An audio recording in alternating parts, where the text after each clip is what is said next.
Un niño de la calle encuentra 2 bebés abandonados en el río, y cuando el hombre más poderoso de la ciudad llega a reclamarlos, nadie puede creer lo que está a punto de suceder. Antes de comenzar, cuéntame, ¿desde dónde estás escuchando esta historia? ¿Qué edad tienes? Déjamelo en los comentarios. Me encanta saber quién está del otro lado.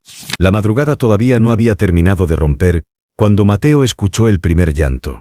Era un sonido débil, casi perdido entre el murmullo del arroyo y el viento que arrastraba bolsas de plástico por las calles vacías del barrio industrial. El niño se detuvo en seco, con sus zapatos rotos hundiéndose en el barro de la orilla, y sintió como el frío de la mañana se le metía hasta los huesos a través de su camiseta rasgada. Tenía 11 años, pero sus ojos parecían mucho más viejos. Volvió a escucharlo. Un gemido, luego otro. Mateo dejó caer la bolsa de latas que había estado recolectando toda la noche, y corrió hacia el sonido, resbalando sobre las piedras mojadas. El corazón le latía tan fuerte que podía sentirlo en las orejas. No sabía qué esperaba encontrar, un perro herido, tal vez, o algún gato atrapado entre las ramas, pero cuando apartó los juncos altos que crecían en la orilla, lo que vio le robó todo el aire de los pulmones. 2 bebés, 2 recién nacidos, envueltos en mantas empapadas, flotaban dentro de una canasta de mimbre que se mecía peligrosamente contra las rocas. El agua oscura del arroyo los rodeaba, lamiendo los bordes de la cesta con lenguas heladas y hambrientas. No. Mateo se lanzó al agua sin pensarlo. El frío le cortó la piel como vidrio. Sus manos, temblorosas y torpes, agarraron la canasta justo cuando una pequeña ola amenazaba con voltearla. Tiró con todas sus fuerzas, arrastrando el peso hacia la orilla, mientras sus pies resbalaban una y otra vez en las piedras cubiertas de musgo. Cuando finalmente llegó a tierra firme, cayó de rodillas junto a la canasta. Los bebés lloraban. Era un llanto débil, agotado, como si ya hubieran gastado toda su fuerza gritando en la oscuridad. Mateo los miró fijamente, sin poder creer lo que veía. Eran tan pequeños, tan frágiles. Sus caritas estaban arrugadas por el frío, sus labios azulados. Uno de ellos tenía los ojos cerrados con fuerza, el otro lo miraba con una expresión que Mateo jamás olvidaría, pura necesidad. «Están vivos», susurró, y su voz se quebró. «Están vivos». Sus manos temblaban tanto que apenas podía desenvolver las mantas mojadas. Debajo había ropita blanca, toda empapada. Los bebés eran idénticos, gemelos, no podían tener más de unos días de vida. ¿Quién podía hacer algo así? ¿Qué clase de persona abandonaba a 2 bebés en un arroyo como si fueran basura? Mateo sintió que algo ardiente y furioso crecía en su pecho, pero no tenía tiempo para la rabia. Uno de los gemelos había dejado de llorar. Sus labios estaban completamente azules. No, por favor. Se quitó su camiseta rasgada y envolvió a los bebés con ella, apretándolos contra su pecho desnudo para darles calor. Su propia piel estaba helada por el agua del arroyo, pero no le importó. Podía sentir los corazoncitos latiendo contra su torso, débiles como el aleteo de pájaros heridos. Vamos, susurró, meciéndolos mientras corría descalzo por la calle vacía. Aguanten, por favor, aguanten.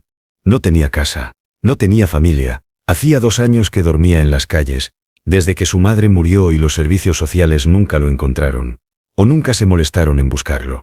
Pero conocía a un lugar, un refugio que a veces dejaba entrar a los niños de la calle, cuando hacía demasiado frío. Sus pies desnudos golpeaban el pavimento agrietado. Cada zancada le quemaba los pulmones. Los bebés gimieron contra su pecho, y Mateo apretó el paso, aunque sentía que se iba a desmayar. Ya casi llegamos, ya casi. La ciudad comenzaba a despertar. Las primeras luces de los negocios se encendían en la distancia. Un camión de basura pasó rugiendo por la avenida principal. Mateo corrió por callejones que conocía de memoria, esquivando los charcos y la basura acumulada, hasta que finalmente llegó a la puerta de metal oxidado del refugio.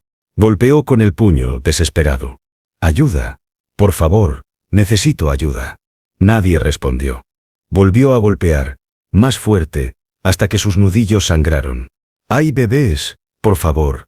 La puerta se abrió con un chirrido. Apareció una mujer mayor, con el pelo gris recogido en un moño desprolijo, y los ojos hinchados de sueño. Se llamaba Marta. Dirigía el refugio desde hacía 20 años. Su expresión pasó de la irritación a la incredulidad en un segundo. «Dios mío», susurró, llevándose una mano a la boca. «Dios mío». «¿Qué?» «Los encontré en el arroyo», dijo Mateo, y su voz sonó tan rota que apenas la reconoció como suya. Estaban flotando, alguien los dejó ahí. Marta no hizo preguntas. Agarró a los bebés de los brazos de Mateo, y corrió hacia adentro, gritando órdenes a las otras voluntarias que comenzaban a despertarse. Mateo la siguió, tambaleándose, con las piernas temblando por el esfuerzo y el frío. El interior del refugio era cálido, olía a café recién hecho, y a pan tostado. Marta colocó a los bebés sobre una mesa de la cocina, bajo una lámpara potente, y comenzó a revisarlos con manos expertas, mientras otra mujer llamaba a emergencias. «Este está hipotérmico», dijo Marta con voz firme pero tensa. «Consíganme mantas, agua tibia, no caliente, rápido». Mateo se quedó de pie junto a la puerta, empapado y temblando, mirando la escena como si estuviera sucediendo en otra dimensión. Las voluntarias se movían a su alrededor como abejas en un panal, trayendo toallas, mantas, botellas de agua. Los bebés seguían llorando, ese llanto débil y roto que le partía el alma. Uno de los gemelos abrió los ojos completamente. Eran de un color gris claro, casi plateado. Miraron directamente a Mateo, y en ese momento, algo cambió dentro del niño. No sabía qué era, pero sintió como si una mano invisible le apretara el corazón.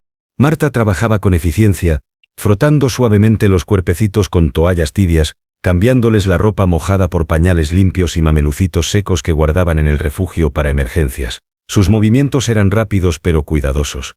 «Van a estar bien», murmuró más para sí misma que para nadie. «Van a estar bien». «¿Quién haría esto?», preguntó una de las voluntarias. Una chica joven con el rostro pálido de la impresión. «¿Quién abandona a 2 bebés en un arroyo?». Nadie respondió. Mateo se deslizó hasta el suelo, con la espalda contra la pared. Todavía estaba sin camiseta, empapado hasta los huesos, pero no sentía nada. Su mente daba vueltas y vueltas, sobre la misma imagen, esa canasta flotando en el agua oscura, meciéndose peligrosamente. 5 minutos más. Si hubiera pasado 5 minutos más tarde, la canasta se habría volcado, los bebés se habrían ahogado. ¿Qué los había salvado? ¿La suerte? ¿El destino? ¿Dios? Mateo no creía en Dios. No podía creer en un Dios que dejaba morir a su madre en un callejón, que permitía que los niños durmieran en la calle, que dejaba que 2 bebés inocentes fueran arrojados al agua como basura. Pero los había encontrado. De todas las personas en la ciudad, él los había encontrado. Las sirenas de la ambulancia resonaron afuera. Minutos después, 2 paramédicos entraron con una camilla y equipo médico. Se movieron con rapidez profesional, revisando los signos vitales de los gemelos, colocándoles monitores diminutos en los dedos, escuchando sus corazones. «Están estables», dijo uno de ellos finalmente. «Hipotermia leve», pero respondieron bien. «Necesitan ir al hospital para una evaluación completa». «¿Van a sobrevivir?», preguntó Mateo desde el suelo, con la voz apenas audible. El paramédico lo miró. Era un hombre joven, con barba cuidada y ojos amables. «Gracias a ti, sí», dijo. «Si los hubieras encontrado 10 minutos más tarde». No terminó la frase. No hacía falta. Mateo asintió lentamente, sintiendo que todo el cuerpo le pesaba como si estuviera hecho de plomo. Marta se acercó a él, y le puso una manta sobre los hombros. «Eres un héroe», le dijo en voz baja, arrodillándose a su lado. «Lo sabes, ¿verdad?». Mateo no respondió. No se sentía como un héroe. Se sentía vacío. Los paramédicos colocaron a los bebés en una incubadora portátil, arropados con mantas térmicas, y se los llevaron hacia la ambulancia. Mateo se levantó, y los siguió hasta la puerta, observando cómo los cargaban con cuidado infinito. Uno de los gemelos giró la cabeza, esos ojos grises, buscando algo en la oscuridad que comenzaba a disiparse con la luz del amanecer. Mateo levantó una mano en un gesto pequeño, casi involuntario. «Cuídense», susurró. Y la ambulancia se fue, con las luces rojas y azules pintando las paredes sucias del barrio. La noticia estalló como un incendio.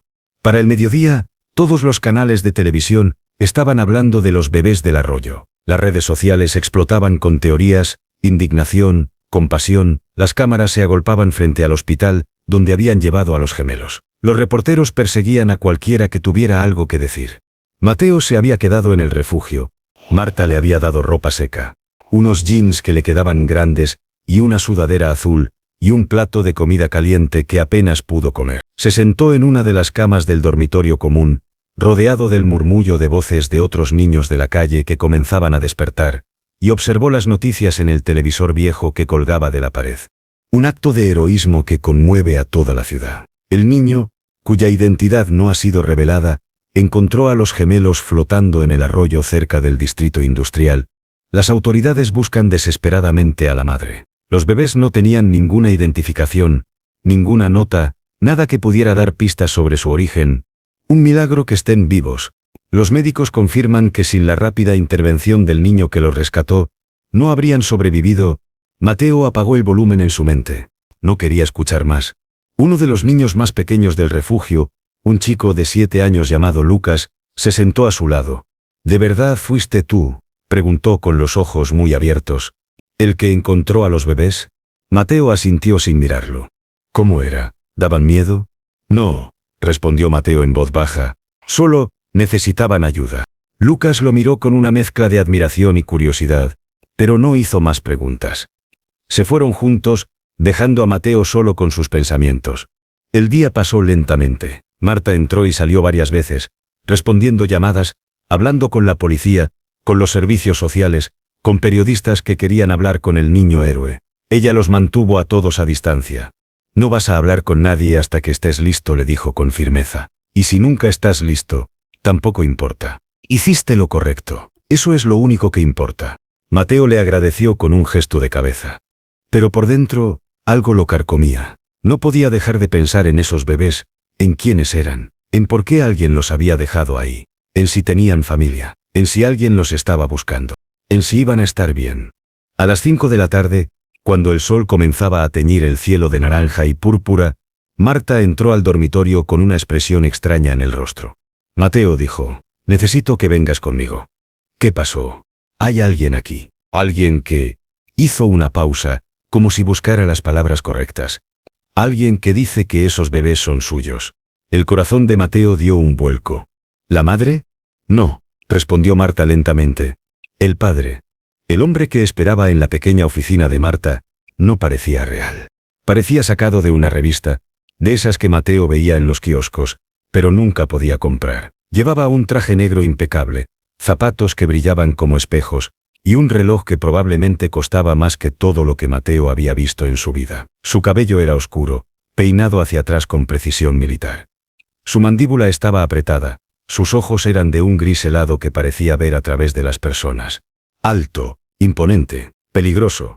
Mateo lo reconoció inmediatamente, aunque nunca lo había visto en persona. Todo el mundo en la ciudad conocía ese rostro.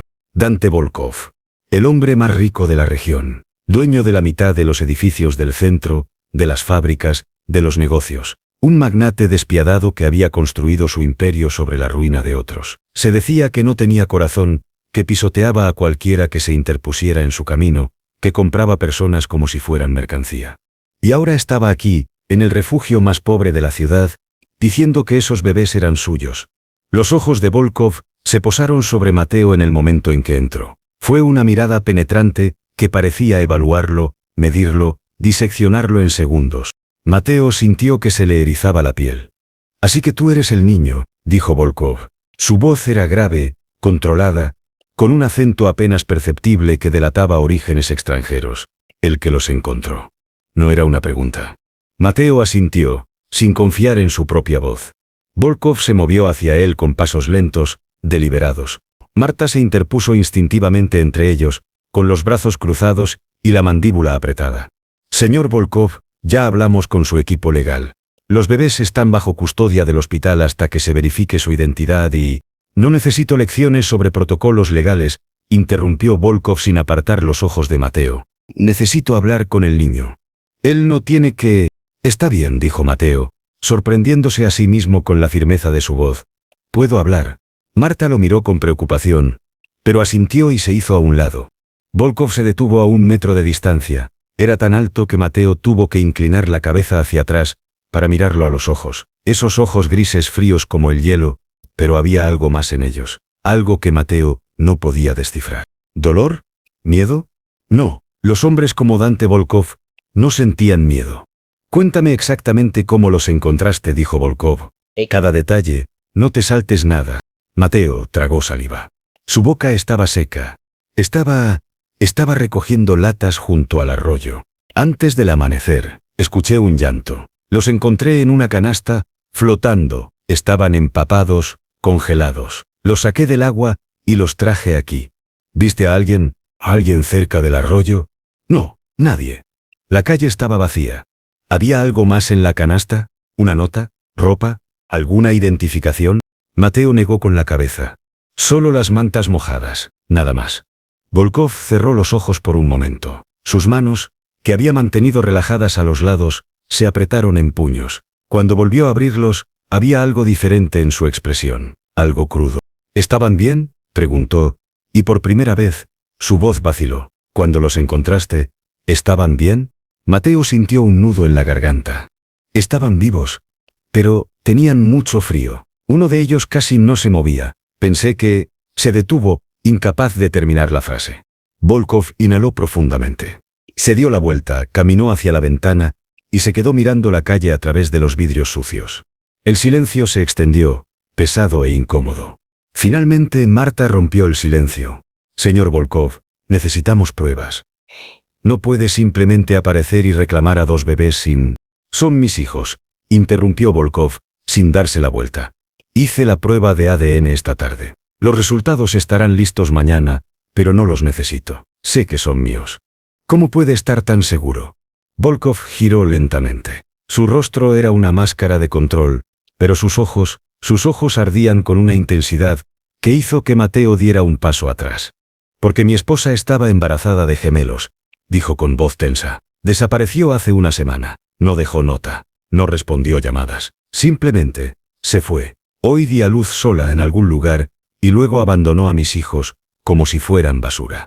El aire en la habitación se volvió denso. Mateo sintió que el piso se movía bajo sus pies. Su esposa, la madre de esos bebés, había huido. ¿Por qué? ¿Qué había pasado? Marta intercambió una mirada con Mateo, claramente tan impactada como él. Señor Volkov, si lo que dice es cierto, entonces necesita reportarlo a la policía. Estamos hablando de abandono infantil, de... Ya lo hice, cortó Volkov. Hay una orden de búsqueda activa. Pero eso no es lo importante ahora. Lo importante es que mis hijos están vivos gracias a este niño. Se volvió hacia Mateo. Dio 2 pasos hacia él, y esta vez, no había nada amenazante en su lenguaje corporal. Había algo más, algo que Mateo nunca esperó ver en un hombre como Dante Volkov. Gratitud. ¿Cómo te llamas?, preguntó en voz baja. Mateo. Mateo, repitió Volkov, como si estuviera grabando el nombre en su memoria. Les salvaste la vida a mis hijos. No hay forma de que pueda pagarte por eso. No hay cantidad de dinero que... No quiero dinero, interrumpió Mateo, sorprendido por la dureza de su propia voz. Solo quiero saber que van a estar bien. Algo pasó por el rostro de Volkov, una emoción que desapareció tan rápido como llegó. Van a estar bien, dijo. Te lo prometo. ¿Y su madre?, preguntó Mateo antes de poder detenerse. ¿Por qué haría algo así? La mandíbula de Volkov se tensó. No lo sé. Pero usted dijo que... No lo sé, repitió Volkov, con más fuerza esta vez. Y cuando la encuentre, voy a asegurarme de que nunca vuelva a acercarse a ellos. Había veneno en esas palabras. Una promesa oscura que hizo que un escalofrío recorriera la espalda de Mateo. Marta se aclaró la garganta. Señor Volkov, entiendo que está atravesando una situación difícil, pero los servicios sociales van a estar involucrados. Van a querer hacer investigaciones, entrevistas. No puede simplemente llevarse a los bebés del hospital sin... Haré lo que sea necesario, dijo Volkov. Mis abogados ya están trabajando en eso. Para mañana, mis hijos estarán conmigo, legalmente. Se dio la vuelta para irse, pero se detuvo en la puerta. Miró a Mateo por encima del hombro. ¿Dónde vives, Mateo? Mateo vaciló. Marta le puso una mano protectora en el hombro. Eso no es. Aquí, respondió Mateo. Vivo aquí, en el refugio. Volkov frunció el ceño. ¿No tienes familia? No. Algo cambió en la expresión de Volkov, algo que Mateo no pudo interpretar. Ya veo, murmuró. Entonces vendré a verte mañana. Tú y yo, tenemos que hablar. Y sin decir más, salió de la oficina. Sus pasos resonaron en el pasillo, seguidos por el sonido de puertas abriéndose y cerrándose, y luego el rugido de un motor caro alejándose en la noche. Mateo se quedó de pie en medio del silencio, con el corazón latiéndole en los oídos. Marta exhaló lentamente. Ese hombre, comenzó a decir, negando con la cabeza. Ese hombre es peligroso, Mateo. No importa cuán agradecido esté. Los hombres como él... Lo sé, interrumpió Mateo. Lo sé. Pero en lo profundo de su pecho, algo le decía que esto apenas estaba comenzando. Esa noche, Mateo no pudo dormir. Se quedó despierto en su catre, mirando el techo agrietado mientras los otros niños del refugio roncaban a su alrededor. Su mente no dejaba de reproducir las imágenes del día, la canasta flotando, los bebés llorando, los ojos grises de Volkov, las palabras frías y cargadas de promesas oscuras. ¿Por qué una madre abandonaría a sus propios hijos? ¿Qué clase de vida tenían esos bebés por delante con un padre como Dante Volkov? ¿Y por qué Volkov quería volver a verlo? Se levantó de la cama cuando ya no pudo soportar quedarse quieto. Caminó descalzo por el pasillo del refugio, pasando por la cocina vacía, hasta llegar a la puerta trasera que daba al pequeño patio. Salió al aire frío de la noche. Las estrellas brillaban débilmente sobre el manto de contaminación lumínica de la ciudad. Mateo se sentó en los escalones de cemento, abrazándose las rodillas contra el pecho. No podías dormir tampoco, ¿eh? Se sobresaltó. Marta estaba de pie en la puerta, envuelta en una bata raída, con una taza de té humeante en las manos. No, admitió Mateo. Ella se sentó a su lado, en silencio durante un momento. Le ofreció la taza. Mateo la tomó, y bebió un sorbo. Era té de manzanilla, dulce y reconfortante. Hiciste algo increíble hoy, dijo Marta suavemente. Algo que la mayoría de las personas no habrían tenido el coraje de hacer. Mateo no respondió. Pero también entiendo que es mucho para procesar, continuó ella. Todo esto, la atención, ese hombre apareciendo, las preguntas, es mucho. Sigo pensando en ellos, confesó Mateo. En los bebés, en si van a estar bien, si van a crecer siendo felices. Es normal que te preocupes, le salvaste la vida. Eso crea un vínculo. No es solo eso, dijo Mateo, y su voz sonó extrañamente rota. Es que nadie me salvó a mí. Cuando mi mamá murió, cuando terminé en la calle, nadie vino a buscarme. Nadie se preocupó. Marta puso una mano sobre su hombro. Yo me preocupo, dijo con firmeza. Todos aquí nos preocupamos por ti. No es lo mismo. No, admitió ella. No es lo mismo, pero es algo, y esos bebés tienen una oportunidad que tú les diste. Mateo asintió lentamente, sintiendo que el nudo en su garganta se aflojaba un poco. ¿Crees que Volkov sea un buen padre?, preguntó. Marta suspiró. No lo sé, Mateo. Honestamente, no lo sé. Ese hombre tiene una reputación, no es alguien conocido por su calidez o su compasión. Pero vi algo en él hoy. Cuando habló de sus hijos, había dolor real ahí, miedo real. Dijo que su esposa los abandonó. Sí, y eso es perturbador, muy perturbador. ¿Por qué alguien haría eso? A veces las personas hacen cosas terribles por razones que nunca entenderemos, respondió Marta. Miedo, desesperación, enfermedad mental, no lo sé. Pero lo que sí sé es que esos bebés están a salvo ahora. Y eso es gracias a ti. Mateo terminó el té y le devolvió la taza. ¿De verdad va a volver mañana? Si dijo que vendría, probablemente lo haga. Los hombres como él no dicen cosas que no cumplen. ¿Qué crees que quiera? No lo sé, admitió Marta. Pero estaré aquí contigo. Pase lo que pase.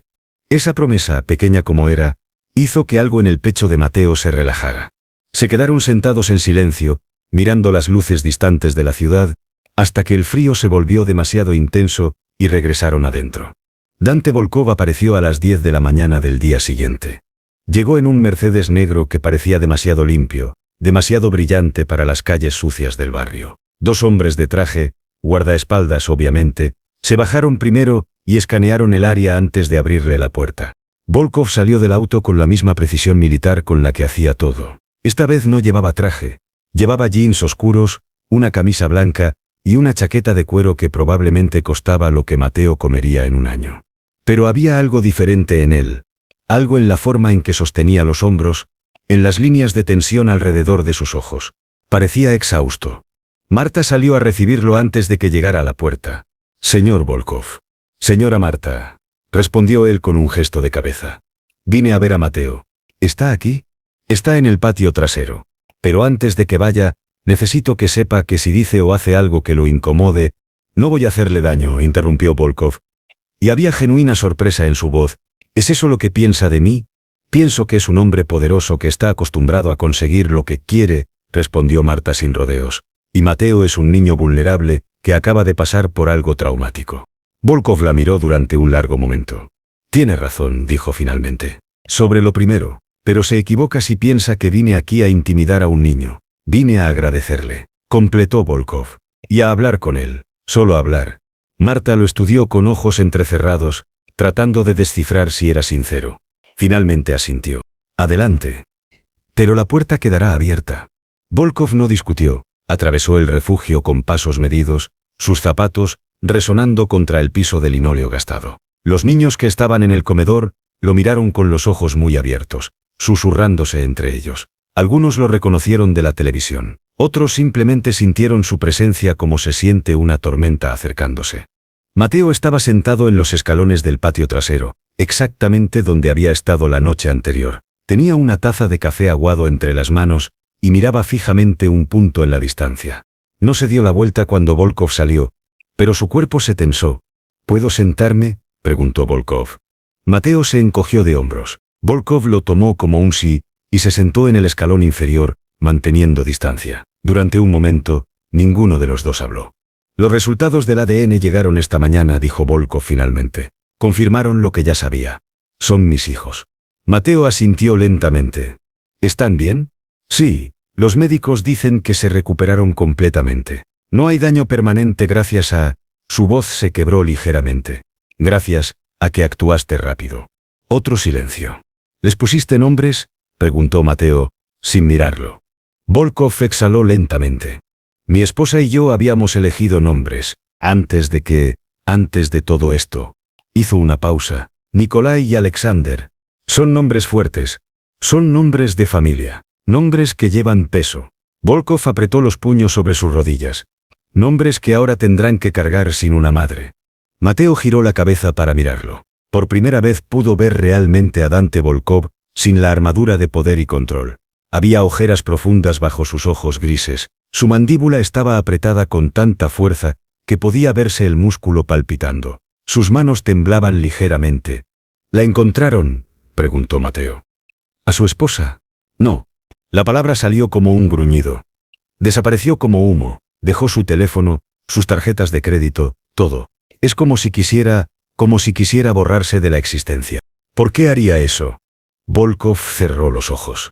He estado preguntándome lo mismo durante días, 24 horas al día. ¿Qué hice mal? ¿Qué no vi? ¿Qué señales ignoré? Su voz se quebró en la última palabra. Mateo vio cómo el hombre más poderoso de la ciudad se desmoronaba frente a él, capa por capa. Tal vez tenía miedo, dijo Mateo suavemente. ¿Miedo? Volkov abrió los ojos. ¿Miedo de qué? No lo sé. Pero la gente hace cosas locas cuando tiene miedo. Mi mamá solía decirme eso. Decía que el miedo te puede hacer creer que no tienes opciones, incluso cuando las tienes. Volkov lo miró fijamente. Había algo en su expresión que Mateo no podía descifrar. Dolor, culpa, quizás reconocimiento. Tu madre suena como una mujer sabia, dijo finalmente. Lo era. Mateo bajó la mirada a su café. Murió hace 2 años. Sobredosis. La encontré en el callejón detrás de nuestro apartamento. El aire se volvió denso. Volkov no apartó la mirada de Mateo. Lo siento. No es su culpa. Aún así, nadie merece encontrar a su madre así. Y ningún niño merece terminar en las calles. Mateo se encogió de hombros, tratando de parecer indiferente, pero sentía un nudo apretándose en su garganta. Las cosas son como son. No tienen que serlo, dijo Volkov con repentina intensidad. Las cosas pueden cambiar. Mateo lo miró con desconfianza. ¿Qué quiere decir? Volkov se pasó una mano por el rostro, respirando profundamente. Cuando habló de nuevo, su voz era más firme, como si hubiera tomado una decisión. Mis hijos están vivos porque tú los encontraste. Porque tuviste el coraje de saltar a ese arroyo helado, de cargarlos hasta aquí, de no rendirte cuando era más fácil simplemente seguir caminando. Hizo una pausa. Eso me dice algo sobre ti, Mateo. Me dice que tienes un corazón que la mayoría de los adultos perdieron hace años. No hice nada especial. Hiciste todo. Volkov se giró completamente hacia él. Y ahora quiero hacer algo por ti. Mateo sintió que su estómago se apretaba. Ya le dije que no quiero dinero. No estoy hablando de dinero. Estoy hablando de un hogar. El mundo se detuvo. Mateo parpadeó, seguro de haber escuchado mal. ¿Qué? Quiero que vengas a vivir conmigo, dijo Volkov. A mi casa, con mis hijos. Mateo se puso de pie de golpe, retrocediendo un paso. El café se derramó de su taza manchando el cemento. Está loco. Estoy siendo completamente serio. No me conoce, ni siquiera sabe quién soy.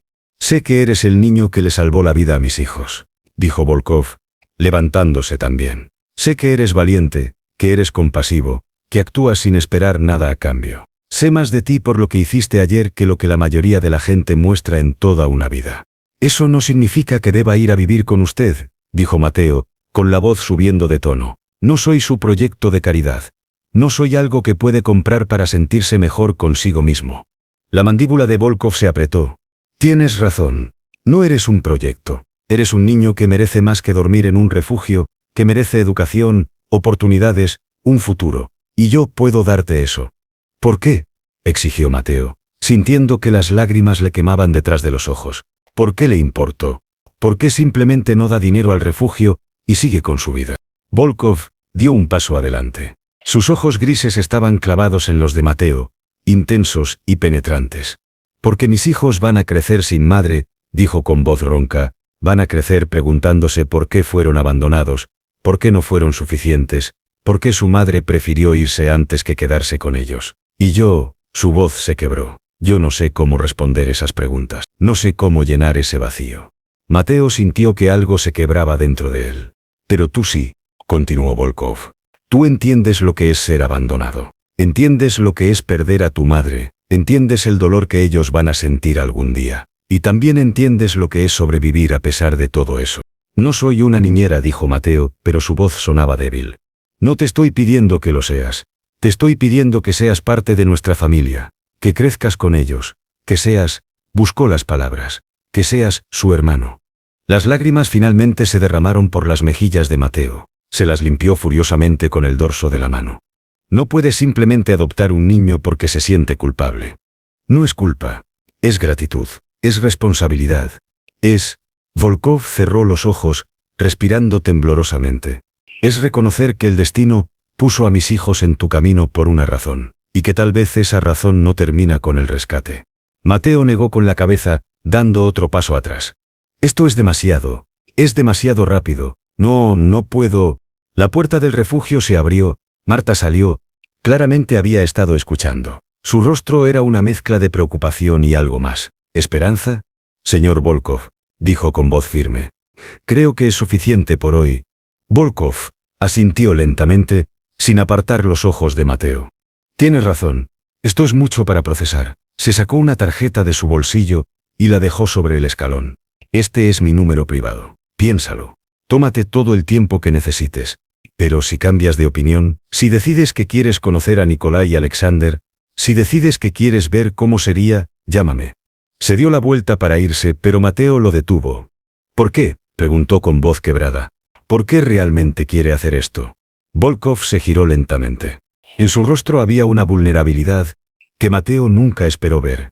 Porque cuando era niño, alguien me dio una oportunidad cuando nadie más lo hizo, dijo en voz baja. Y esa oportunidad cambió todo. Me dio una vida. Me dio un futuro. Me dio la posibilidad de convertirme en alguien. Hizo una pausa. Y porque mis hijos merecen crecer conociendo a la persona que les salvó la vida. Merecen tener a alguien en sus vidas que entienda lo que es luchar, lo que es sobrevivir, lo que es ser fuerte cuando todo se derrumba. Yo no soy fuerte, susurró Mateo. Eres más fuerte que yo, respondió Volkov. Lo demostraste ayer, y lo estás demostrando ahora. Y con eso, se fue. Mateo lo vio alejarse, subir a su Mercedes, desaparecer por la calle. El silencio que dejó atrás era ensordecedor. Marta se acercó y puso una mano en su hombro. Respira, dijo suavemente. Solo respira. Mateo inhaló temblorosamente, sintiendo como si todo su mundo se hubiera volteado de cabeza. ¿Qué acaba de pasar?, susurró. Creo, dijo Marta lentamente, que acabas de recibir la oferta de tu vida. Los siguientes 3 días fueron una tortura. Mateo no podía dejar de pensar en la propuesta de Volkov. No importaba lo que hiciera, recoger latas, ayudar en la cocina del refugio, intentar dormir, las palabras resonaban en su mente como un disco rayado. Quiero que vengas a vivir conmigo, que seas su hermano. Era una locura, una completa locura. Los hombres ricos como Dante Volkov no adoptaban niños de la calle, no ofrecían sus casas, sus familias, sus vidas a completos extraños. Pero lo había hecho. Y parecía sincero. Mateo recogió la tarjeta que Volkov había dejado docenas de veces, pasando el pulgar sobre las letras en relieve. La miraba fijamente mientras los otros niños dormían, preguntándose qué pasaría si marcaba ese número. ¿Realmente lo decía en serio, o este era solo una promesa hecha en un momento emocional que se desvanecería con el tiempo? Y aunque fuera en serio, Mateo quería eso. Quería dejar la vida que conocía, por miserable que fuera, por un futuro incierto con un hombre que tenía fama de ser despiadado. Marta notó su lucha. La tercera noche, se sentó con él en la cocina, después de que todos los demás se fueran a dormir. «¿Estás pensando en su oferta?», dijo. No era una pregunta. Mateo asintió, removiendo el té que ella le había preparado. «Es una locura, ¿verdad?» «Depende de cómo lo mires», respondió Marta. «Para algunos, sería la oportunidad de su vida. Para otros, sería demasiado aterrador. ¿Tú qué piensas?». Marta suspiró, apoyando los codos sobre la mesa. «Pienso que Dante Volkov es un hombre complicado con un pasado oscuro. He escuchado historias sobre él, sobre las cosas que ha hecho para llegar a donde está. No es un santo, Mateo. Ni siquiera está cerca de serlo». El corazón de Mateo se hundió.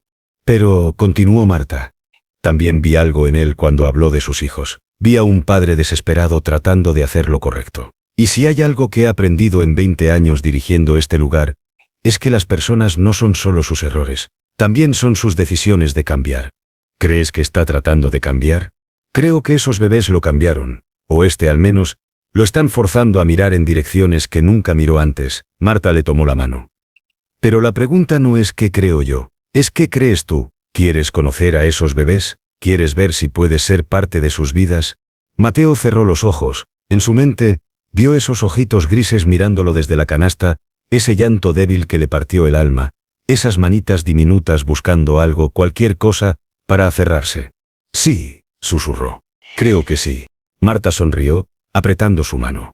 «Entonces ya sabes lo que tienes que hacer». Mateo llamó a la mañana siguiente. Sus manos temblaban tanto que casi dejó caer el teléfono del refugio, 3 veces antes de finalmente marcar el número. Cada timbre sentía como una eternidad. «¿Hola?». La voz de Volkov sonaba tensa, como si hubiera estado esperando esta llamada. Soy Mateo». Hubo un silencio, luego un suspiro profundo, como si Volkov hubiera estado conteniendo la respiración. «Mateo», y había tanto alivio en su voz, que Mateo sintió que se le apretaba el pecho. «¿Estás bien?». «Sí, yo quiero conocerlos, a Nikolai y Alexander. Si todavía quiere que...». «Sí», interrumpió Volkov inmediatamente. «Sí. Por supuesto. ¿Puedo ir a recogerte? ¿Ahora?». Mateo tragó saliva. Ok. Estaré ahí en 20 minutos». La línea se cortó. Mateo se quedó mirando el teléfono, sin poder creer lo que acababa de hacer. Marta estaba de pie en la puerta sonriendo con lágrimas en los ojos. «Ve a cambiarte», dijo. «Ponte tu mejor ropa». Mateo no tenía mejor ropa, tenía la sudadera azul que Marta le había dado, y los jeans que le quedaban grandes. Pero se los puso, se lavó la cara con agua fría, y se peinó el cabello con los dedos. Se miró en el espejo roto del baño. Un niño de 11 años, con ojos demasiado viejos y mejillas hundidas, lo miraba de vuelta. No parecía alguien que perteneciera al mundo de Dante Volkov, pero había salvado a esos bebés. Eso tenía que contar para algo. El Mercedes llegó exactamente 20 minutos después. Esta vez Volkov salió del auto personalmente, y entró al refugio. Llevaba jeans otra vez, y un suéter negro simple. Parecía más humano, menos intimidante. «¿Listo?», preguntó. Mateo asintió, aunque no se sentía listo en absoluto. Marta los acompañó hasta la puerta. Le dio un abrazo a Mateo, susurrándole al oído. «Siempre tendrás un lugar aquí, no importa qué pase. ¿Me oyes?». Mateo asintió contra su hombro, aferrándose a ella por un momento más de lo necesario. Luego subió al Mercedes. El interior olía a cuero nuevo y madera cara. Era más grande que toda la habitación donde dormía en el refugio. Mateo se hundió en el asiento, sintiendo que no pertenecía ahí. Volkov arrancó el auto en silencio. Durante los primeros minutos, ninguno habló. La ciudad pasaba por la ventana, edificios grises, calles sucias, gente caminando con cabezas agachadas. «Gracias», dijo Volkov finalmente, «por llamar, por darme esta oportunidad». «Pensé que usted me estaba dando la oportunidad a mí», respondió Mateo. Una sombra de sonrisa tocó los labios de Volkov. «Tal vez nos estamos dando oportunidades mutuamente». Condujeron hacia las afueras de la ciudad, donde los edificios deteriorados daban paso a barrios más verdes, más limpios. Luego esos también desaparecieron, reemplazados por muros altos, portones de hierro forjado, mansiones escondidas detrás de árboles antiguos. El estómago de Mateo se apretó. Este era un mundo diferente, un mundo al que nunca había pertenecido. El auto se detuvo frente a un portón masivo. Volkov presionó un botón, y el portón se abrió lentamente, revelando un camino de grava que serpenteaba entre jardines perfectamente cuidados. La casa al final del camino era indescriptible. No era solo grande, era inmensa. 3 pisos de piedra blanca y ventanales enormes que reflejaban el cielo. Había una fuente en el frente, con agua cayendo en cascada sobre estatuas de mármol. Mateo sintió que no podía respirar. Es demasiado. Era de mi abuelo, dijo Volkov en voz baja. La heredé cuando murió. Siempre me pareció demasiado grande, demasiado vacía. Pero pensé que algún día, cuando tuviera familia, se detuvo. Pensé que se llenaría de vida. Estacionó frente a la entrada. Un hombre mayor en traje gris apareció inmediatamente, abriendo las puertas. Señor Volkov. Bienvenido. Gracias, Boris. Volkov se giró hacia Mateo. Este es Mateo. Será nuestro invitado hoy. Boris asintió, sin mostrar sorpresa ni juicio. Es un placer, joven Mateo. Mateo murmuró algo ininteligible, siguiendo a Volkov hacia adentro.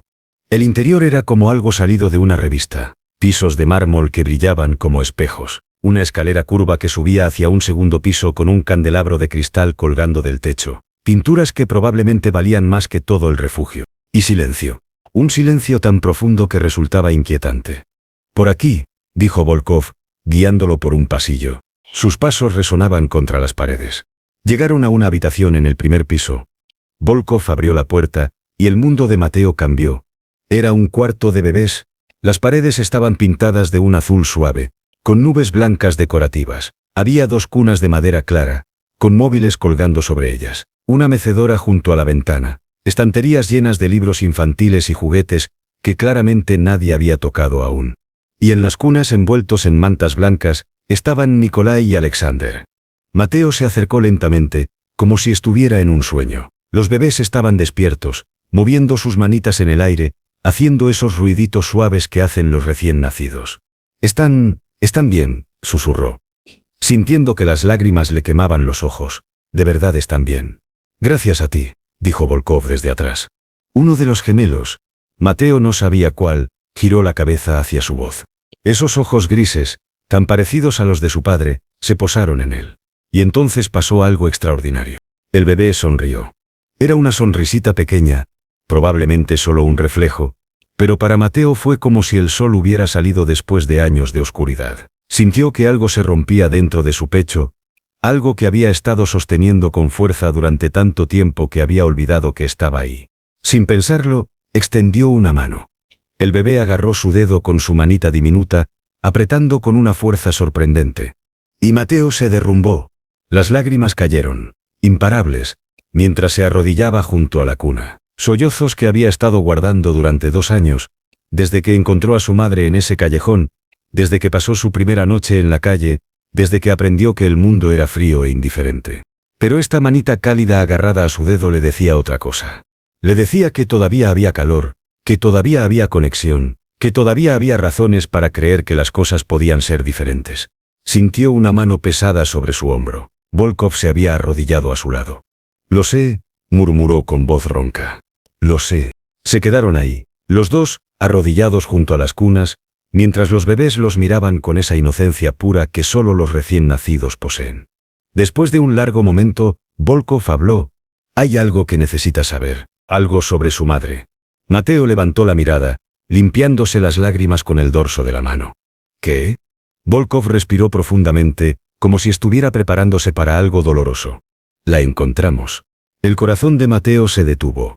¿Qué? ¿Cuándo? ¿Esta mañana? La policía la localizó en un hotel a 3 horas de aquí. La mandíbula de Volkov se apretó. Está viva. No herida físicamente. Pero... ¿pero qué? Volkov cerró los ojos. Se niega a volver. Se niega a ver a los bebés. Dice que no puede ser madre. Que nunca quiso serlo. Que la obligué a... Su voz se quebró. Que la obligué a tener hijos que no quería. El silencio que siguió era tan denso, que podía cortarse con un cuchillo. ¿Es verdad? Preguntó Mateo en voz baja. ¿La obligó? Volkov abrió los ojos. Había tanto dolor en ellos, que Mateo casi tuvo que apartar la mirada. No. Al menos, no conscientemente. Hablamos de tener hijos. Ella dijo que quería. Planeamos todo juntos. Pero ahora dice que solo dijo lo que yo quería escuchar. Porque tenía miedo de perderme. Tenía miedo de lo que le haría si se negaba. ¿Le habría hecho algo? No. La palabra salió como un rugido. Volkov se puso de pie bruscamente, dándose la vuelta. Nunca le puse una mano encima. Nunca la amenacé. Nunca. Pero su voz se fue apagando. Y en el silencio, Mateo entendió. Pero ella tenía miedo de usted. Volkov no respondió. No tenía que hacerlo. ¿Por qué? Presionó Mateo. Si nunca le hizo daño, ¿por qué tenía tanto miedo? Volkov se giró lentamente. Su rostro era una máscara de agonía. Porque soy Dante Volkov, dijo con voz hueca. Porque construí mi imperio destruyendo a cualquiera que se interpusiera en mi camino. Porque la gente me teme. Y con razón. Porque, su voz se quebró. Porque tal vez ella vio algo en mí, que yo me negaba a ver en mí mismo. Se dejó caer en la mecedora, con la cabeza entre las manos. Pensé que podía tener una vida normal, susurró. Una familia, amor. Pensé que podía dejar atrás lo que era, lo que hice. Pero tal vez eso es imposible para alguien como yo. Mateo se quedó de pie junto a las cunas, mirando a este hombre poderoso desmoronándose, y luego a los dos bebés que no tenían idea de la tormenta en la que habían nacido. ¿Qué va a pasar ahora?, preguntó. ¿Con ella? Firmó los papeles de renuncia de custodia esta mañana. De manera voluntaria. No quiere nada que ver con ellos, ni ahora ni nunca. Volkov levantó la cabeza con los ojos enrojecidos. Son solo míos ahora, completamente míos, y no tengo idea de cómo hacer esto solo. El peso de esas palabras colgó en el aire. Mateo miró a los bebés otra vez. Nikolai y Alexander, dos vidas que apenas comenzaban, ya marcadas por abandono y dolor. Como él, tomó una decisión. Entonces no lo haga solo, dijo, sorprendiéndose por la firmeza en su propia voz. Volkov lo miró. ¿Qué? Mateo tragó saliva, buscando el coraje dentro de sí mismo. Usted me pidió que fuera parte de esto, que fuera su hermano. Yo quiero intentarlo. Pero necesito saber algo primero. Lo que sea. ¿Por qué realmente me quiere aquí? Mateo lo enfrentó directamente. No es solo por gratitud, no es solo porque lo salvé. Hay algo más, puedo sentirlo. Volkov se quedó en silencio durante tanto tiempo que Mateo pensó que no iba a responder. Luego, lentamente, comenzó a hablar. Cuando tenía 10 años, viví en las calles de Moscú, dijo en voz baja. Mi madre murió de tuberculosis. Mi padre nos había abandonado años antes. No tenía a nadie. Dormía en estaciones de metro, comía de la basura, robaba para sobrevivir. Mateo sintió que se le erizaba la piel. Un día un hombre me encontró, un hombre rico, poderoso, me llevó a su casa, me dio comida, ropa, educación, me adoptó legalmente, me salvó. Volkov hizo una pausa, pero también me convirtió en lo que soy. Me enseñó que la única manera de sobrevivir en este mundo es siendo más despiadado que todos los demás, que la compasión es debilidad, que las emociones son vulnerabilidades que tus enemigos explotarán. Levantó la mirada, encontrando los ojos de Mateo. Me convertí en todo lo que él era, y en el proceso, perdí todo lo que alguna vez fui. Su voz era apenas un susurro. No quiero que mis hijos crezcan así. No quiero que aprendan las lecciones que yo aprendí. No quiero que se conviertan en monstruos como yo. Usted no es un monstruo, dijo Mateo, aunque no estaba completamente seguro de creerlo. No, una sonrisa amarga cruzó el rostro de Volkov. He arruinado vidas, Mateo. He destruido familias para expandir mis negocios. He usado el miedo como arma. He hecho cosas de las que nunca podré redimirme. Señaló hacia las cunas. Pero cuando miro a mis hijos, cuando pienso en el tipo de padre que quiero ser, sé que tengo que cambiar. Sé que tengo que ser mejor. Se levantó y caminó hacia Mateo, arrodillándose para quedar a su altura. Por eso te quiero aquí. Porque tú no has perdido tu humanidad, a pesar de todo lo que has pasado. Porque salvaste a 2 bebés, sin esperar nada a cambio. Porque eres lo que yo era antes de que me enseñaran a ser frío. Su voz temblaba. Y espero que si mis hijos crecen conociéndote, viendo tu bondad, tu fuerza, tu capacidad de cuidar a pesar del dolor, tal vez tengan una oportunidad de ser mejores que yo. Lágrimas corrían por las mejillas de Volkov ahora. El hombre más poderoso de la ciudad, llorando frente a un niño de 11 años. No te estoy pidiendo que me perdones por las cosas que he hecho, continuó. No te estoy pidiendo que me veas como algo que no soy. Solo te pido que me des la oportunidad de intentar ser mejor, por ellos. Miró hacia las cunas, y tal vez, por ti también. Mateo sintió que todo su cuerpo temblaba. Este hombre roto frente a él no era el magnate despiadado de las noticias. Era alguien que había sufrido, alguien que había perdido su camino, y estaba desesperado por encontrarlo de nuevo. «Está bien», susurró Mateo. «Lo intentaremos juntos». Volkov cerró los ojos, un sollozo escapando de su garganta. Se puso de pie y, para sorpresa de Mateo, lo abrazó. Fue un abrazo torpe, incómodo, como si el hombre hubiera olvidado cómo abrazar a alguien. Pero era real. Mateo correspondió el abrazo, sintiendo por primera vez en 2 años algo parecido a estar seguro. Cuando se separaron, el llanto de uno de los bebés rompió el momento. Alexander, Mateo ahora podía distinguirlos por una pequeña marca de nacimiento. Se retorcía en su cuna. «Tiene hambre», dijo Volkov, limpiándose las lágrimas con el dorso de la mano. Déjame preparar sus biberones. ¿Puedes quedarte con ellos?» Mateo asintió. Volkov salió de la habitación, dejándolo solo con los gemelos.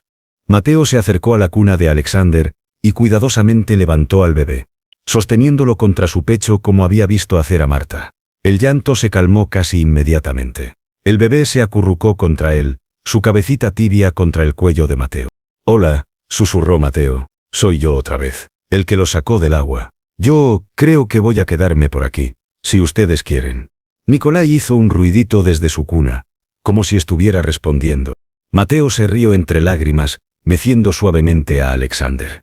Por la ventana, podía ver los jardines bañados en la luz dorada del atardecer. Todo era tan diferente del callejón donde había encontrado a su madre, del refugio con sus paredes agrietadas, del arroyo oscuro donde casi pierde a estos 2 pequeños seres. La vida había sido cruel con él. Pero tal vez, solo tal vez, también podía ser bondadosa. La puerta se abrió, pero no era Volkov quien entraba. Era una mujer. Tenía el cabello rubio despeinado, los ojos hinchados de llorar, la ropa arrugada. Sus manos temblaban mientras se aferraba al marco de la puerta, como si sus piernas no pudieran sostenerla. Mateo se quedó paralizado. Reconoció ese rostro de las fotos que había visto en las noticias. Era ella, la madre. «No», susurró la mujer, con la voz quebrada. No puedo dejarlos». Se derrumbó en el suelo, sollozando descontroladamente. Mateo sostuvo a Alexander con más fuerza, sin saber qué hacer. Segundos después, Volkov llegó corriendo, dejando caer los biberones. Se detuvo en seco al verla. «Marina, lo siento», gimió ella. «Lo siento tanto, pensé que podía irme, pensé que sería más fácil, pero no puedo vivir sabiendo que los abandoné. Dante, por favor». Sus ojos encontraron a Mateo y a Alexander en sus brazos. Mi bebé». Se arrastró por el suelo hacia Mateo, extendiendo las manos temblorosas.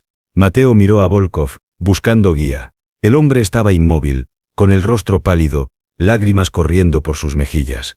Lentamente Mateo se arrodilló y colocó cuidadosamente a Alexander en los brazos de su madre. Marina abrazó a su hijo contra su pecho, sollozando tan fuerte que todo su cuerpo se sacudía. Se meció de adelante hacia atrás, susurrando cosas ininteligibles en ruso, besando la cabecita del bebé una y otra vez. Volkov finalmente se movió. Se arrodilló junto a ella, rodeándola con sus brazos. Ella se volvió hacia él, todavía sosteniendo a Alexander. «Tengo miedo», gimió. «Tengo tanto miedo, Dante, miedo de no ser suficiente, de no saber cómo hacer esto, de que me conviertas en algo que no soy». «Entonces tengamos miedo juntos», susurró Volkov, su voz rota. «Pero no los dejes, por favor, no los dejes. No puedo criar a nuestros hijos con miedo entre nosotros». «Entonces cambiaremos», dijo Volkov con intensidad. «Los dos, yo cambiaré. Te prometo que cambiaré. Buscaremos ayuda, terapia, lo que sea necesario. Pero por favor, quédate». Marina lo miró a través de las lágrimas, buscando algo en sus ojos. Luego miró a Mateo, que todavía estaba de pie junto a la otra cuna. «¿Quién es él?», preguntó con voz temblorosa. «Es Mateo», dijo Volkov. «El niño que salvó a nuestros hijos. El niño que nos va a ayudar a ser mejores». Marina extendió una mano hacia Mateo. Él la tomó, sintiendo cómo temblaba. «Gracias», susurró ella. «Gracias por encontrarlos. Por no dejarlos morir. Ellos merecían vivir», dijo Mateo simplemente. «Y merecen tener una familia». Marina asintió, las lágrimas cayendo sobre la mantita de Alexander. «Entonces intentaré ser la madre que merecen. Intentaré no tener tanto miedo». Volkov la ayudó a levantarse, sosteniéndola mientras se tambaleaba. Entre los dos, colocaron a Alexander de vuelta en su cuna, y levantaron a Nikolai. Los cuatro, 2 adultos rotos, un niño de la calle, y 2 bebés, se reunieron en un círculo frágil en el centro de esa habitación. Seremos una familia, dijo Volkov, mirándolos a todos, no perfecta, probablemente muy complicada. Pero una familia, repitió Marina débilmente. Una familia, añadió Mateo, y por primera vez en 2 años, creyó que tal vez tenía un lugar donde pertenecer. Los bebés hicieron esos ruiditos suaves que hacen los recién nacidos, ajenos al milagro que acababa de ocurrir. Ajenos a las vidas rotas que se estaban uniendo, pieza por pieza, en algo nuevo. Afuera, el sol se ponía sobre la ciudad. Y en esa habitación, bajo la luz suave del atardecer, 5 corazones rotos comenzaron, lentamente a latir como uno solo. El camino sería difícil. Habría momentos de duda, de miedo, de viejas heridas, que se abrirían. Pero en ese momento, sosteniendo a esos bebés, mirándose unos a otros, con ojos llenos de lágrimas y esperanza, supieron algo con certeza. Habían sido salvados. No solo los bebés, todos ellos. Fin.